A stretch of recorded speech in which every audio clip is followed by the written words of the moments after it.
Hello and welcome again to the Thrifty Collector. Been a little slow on the through the mail returns because I've been real busy with other things, but hopefully we'll get it back in action. I do have a couple returns. Also went to the card shop today in Gulf Breeze, Florida. I bought a few cards to start doing some through the mail. Also for the old PC, and believe it or not, I actually made a trade today. Now I end up making a trade about once, maybe twice a year there because I don't have any shiny cards. And it was funny when we walked in, there was one long table, and there'd have been good 9, 10 guys at this one table. And then there was one table over to the other side where nobody was at. So my buddy Mike and I both went over there and we kind of went through the boxes. They pretty much have their cards priced, and then you get half off of that. I had a couple people kind of come over to us, but they kind of know us. We're not really going to load them up with a lot of shiny stuff, so they just don't bother with us because they know we're thrifty, and that's the way it is. So we're going to go ahead. We're open up the two returns, and then I'm going to go through my little purchases here. Now, this is actually the way that I got this envelope. So, it's going to be real interesting to see how these cards look. But this is how it was actually sent to me. It's from Oakland, California. And it is Tim Cullum. This is his 68 card. Absolutely love that it's got the rookie trophy on it. Kind of love that. Also, the fact that it's a Senators card because the Senators aren't around. But I want to say I bought that card in Gulf Breeze and a few months ago and finally got this one back. The cards look both pretty good shape for the way that envelope looks. So that's pretty nice. So that's a 68. And then there is his 1970. So, but I like both of those. Those are some good cards. I always like the Senators, the Pilots, early Expos cards, just teams that aren't around anymore. I'm going to put those there.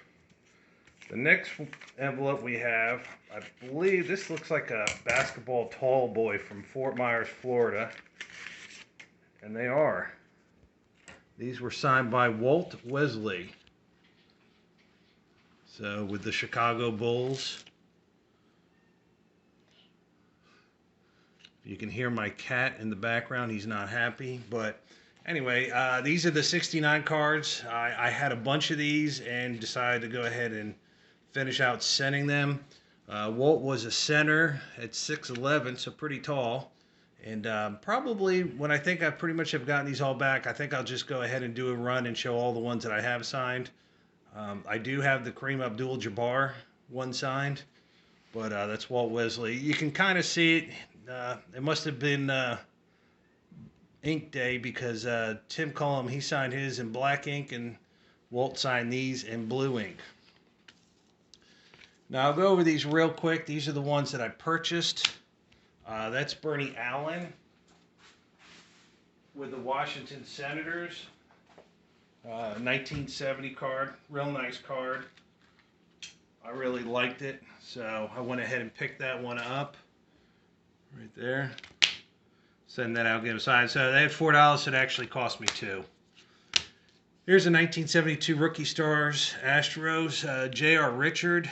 Yeah, I don't know if a lot of people remember J.R. Richard. At one time, he was one of the few guys that actually threw in the 100 miles per hour. So, and he ended up having a stroke right around early 30s when he was just starting to get in the prime of his career. So, that's J.R. Richard. Bill Grief, who was kind of around for a while. And Ray Boose, I believe, also played a few years. All three of those are good signers, I believe. Picked up a Yankees card, Steve Whitaker. It's a 68. He's a good signer. Also picked up Jim Goster with the Expos. I love those early Expos cards. He's a good signer. Going back to how I'm going to try and get a bunch of the guys I grew up watching rookie card signed. That's Bobby Gritch's rookie. This is one of the 71s. It's got those that infamous black border, which shows every kind of imperfection in the world. So kind of happy to have that one. I'll get that one signed. John Matlack. Don't know if you have any of his. He was a great pitcher with the Mets. If he was probably on a better team, probably would have had a great career. Went to the Mets. He's part of that John Matlack, Jerry Kuzman, Tom Seaver rotation. He's one of the reasons why they also got rid of Nolan Ryan, because they stuck with him over Ryan. But Matlack had a really good career. Another Trophy Cup. He signs just about anything. Toby Harrow rookie, if a lot of people can remember him. Also great player in the 70s and early 80s. I used to always like him and Bobby Grich together. So just two guys I remember. Don McGinn, just an early Expos card. He looks really young there. I always wonder how young he probably was there. But that's a nice card. I'll go ahead and get that signed. Got Gary Peters. He's a good signer. Darryl Knowles. Dave Moreland, former Red Sox. I have a bunch of his. I believe it's his 68 and 69 sign when he's with the Red Sox. They were low number cards, so anytime I would buy a lot, they were always in there for those years. Dick Lines, Washington Center, he signs. Never had any of his other cards. Now I bought this one. This was a Pete Rose Kellogg's card, and it's very clean for the 3D. One of the things you got to watch out for these 3D cards, they tend to crack over the years if they weren't protected. This one right here, this is probably it's an 82. But I'm starting to think about picking up some really just low-end Pete Rose oddball stuff. The 70s and 80s, they did put out a lot of oddball cards. You can get these at a fairly good price. I've actually thought about maybe looking to see if possibly getting this one graded because I thought it was so clean. 1972 Rangers rookies. All these guys sign. So I went ahead and picked this up. I thought it'd be kind of neat to get done. This is a 60, I believe that's 67, Dave Bristol. Dave Bristol is actually still alive, and he was a manager back in the 60s. He was supposed to be the big up-and-coming, the star young manager, and never really went anywhere that won. He was actually the Seattle Pilots manager their first year. So I have the 70 card of his, this one right here, and he was also on the 1980 Topps as the Giants manager. He was supposed to be the big golden boy, the new guy that was going to be a great manager, and just never worked out for him. Dave Steve, rookie card. I want to get this one signed. Another one of those 80s stars that I remember. He was probably one of the best players on the Blue Jays for the 1980s. So I'm going to get that one signed. He had, I think he still actually owns the record for most wins for that team. That's the 1975 Keith Hernandez. I actually have this card, but doesn't look as good as this. And the weird thing is, the only card I have signed is by Tom Verwieser. I believe that's how you pronounce that. And he actually passed away a few years. The other three are still around. So you have Phil Scrap Iron Gardner, Bob Shelton. I think he only played a few years. And then, of course, Keith Hernandez, if you remember him from all the Seinfeld episodes. So, guy won an MVP. Had a great career. I picked this up for $5. And for 75, it's in real nice condition. Phil Hennigan, just another guy that signs pretty well. So I'll go ahead and try to get a couple more his, send them out, paid $1. This is one that my buddy Mike picked out for me. It's a Wade Boggs rookie. Of course, it's a little bit off center, but for an 83 Topps, that's almost dead center for the way that those were cut back in 83.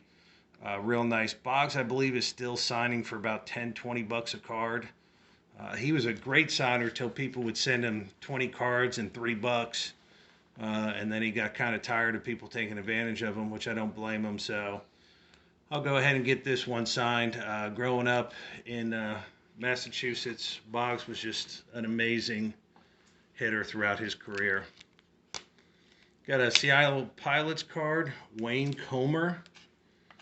He with the Pilots, great signer. So I'm going to go ahead and get those done for that.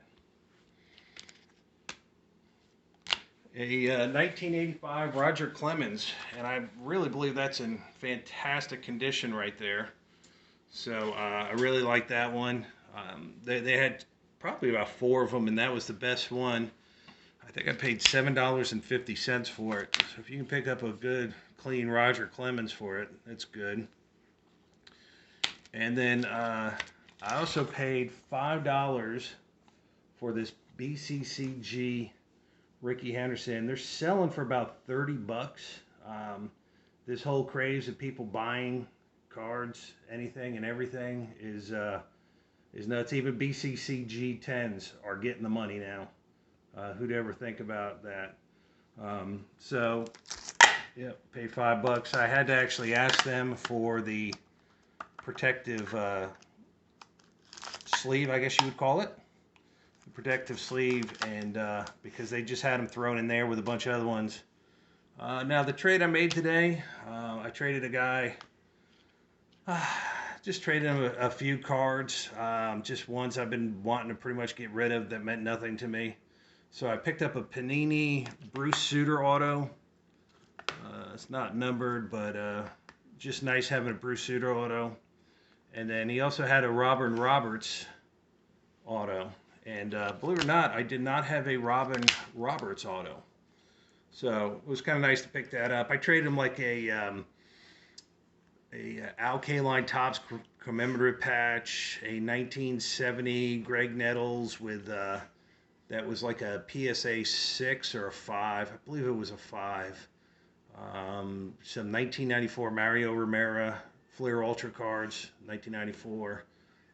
So it was kind of nice to get rid of some stuff that I've been wanting to get rid of for quite a while and really wouldn't pull any money on eBay.